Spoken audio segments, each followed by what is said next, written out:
بسم اللہ الرحمن الرحیم۔ السلام علیکم ڈیئر اسٹوڈنٹ۔ اس لیکچر میں ہم سلامت لازمی نہم کلاس باب سوم اسوہ رسول اور ہماری عملی زندگی، اس میں ہم حضرت محمد مصطفیٰ کے سخاوت و اثار کی مشق کو حل کریں گے۔ تو چلتے ہیں اپنی ویڈیو کی طرف۔ مشق درست جواب کا انتخاب کریں۔ پہلا ایم سی کیو، سخاوت سے مراد ہے تو اس کا صحیح جواب ہے کھلے دل سے خرچ کرنا۔ دوسرا ایم سی کیو، علمی سخاوت سے مراد ہے کسی کو علمی بات سمجھانا، الف جز۔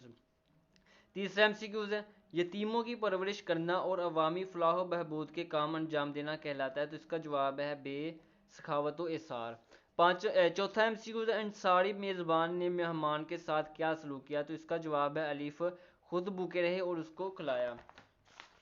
پانچواں ایم سی کیوز، غزوہ تبوک کے موقع پر حضرت ابوبکر نے بارگاہ نبوی میں پیش کیا تو اس کا جواب ہے گھر کا سارا مال، الف جز۔ دوسرا حصہ مختصر جواب دیں، سخاوت و اثار سے کیا مراد ہے تو اس کا جواب صفحہ نمبر 44 پر موجود ہے۔ سخاوت کا معنی کھلے دل سے خرچ کرنا ہے۔ اللہ تعالیٰ نے انسان کو جو مال عطا فرمایا ہے اس میں سے اللہ تعالیٰ کی خوشنودی حاصل کرنے کے لیے اس کے بندوں پر مال خرچ کرنا سخاوت کہلاتا ہے۔ یہاں تک اس کا جواب ہے۔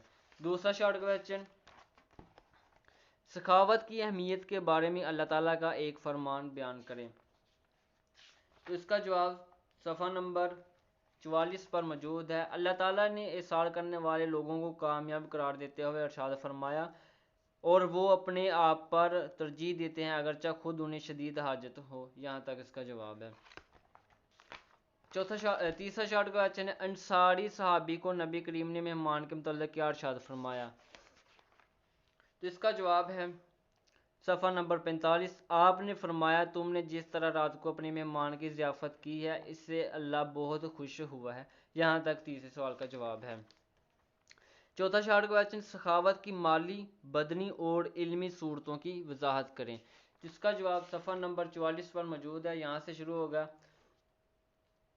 مثلا فقراء اور مساکین کو کھانا کھلانا، یتیموں کی پرورش کرنا، بیواؤں کی مالی مدد کرنا اور عوامی فلاح و بہبود کے مختلف امور انجام دینا۔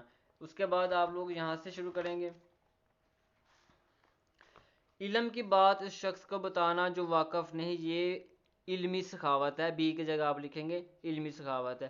اس کے بعد نیچے آپ لکھیں گے، پھر یہاں سے شروع کریں گے، صحت مند آدمی کا کسی بیمار، بوڑھے اور کمزور شخص کے کسی معاملے میں مدد کرنا بدنی سخاوت ہے۔ یہاں تک اس کا جواب ہے۔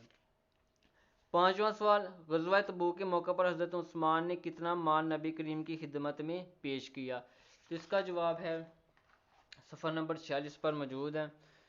حضرت عثمان غنی نے سامان جہاز سے لدے سینکڑوں اونٹ اور اشرافیاں بارگاہ رسالت میں پیش کر دیں۔ اس کے بعد آخری حصہ ہے تفصیلی جواب دیں، سیرت طیبہ سے سخاوت کو مثالوں سے واضح کریں۔ اس کا جواب صفحہ نمبر 45 سے شروع ہوگا۔ اسوہ رسول اور سخاوت و اثار، یہاں سے لے کر آپ لوگ یہاں تک کریں گے۔ اس کے بعد یہاں سے نبی کریم کی سخاوت کا یہ عالم تھا، یہاں سے شروع کر کے آپ نے کبھی انکار کیا ہو۔ ٹھیک ہے، تو اس لانگ کویسچن میں ہیڈنگز بن جاتی ہیں، ٹھیک ہے، پوائنٹس بنتے ہیں۔ تو اس میں پہلا پوائنٹ آپ لکھیں گے حضرت انس رضی اللہ تعالیٰ عنہ کا بیان، ٹھیک ہے، پہلا پوائنٹ۔ اس کے بعد اس میں آپ لکھیں گے نبی کریم کی سخاوت، ٹھیک ہے، 2 پوائنٹس بنتے ہیں۔ تو یہ تھے ہمارے پاس باب سوم، حضرت محمد کی سخاوت و اثار کی ایکسرسائز۔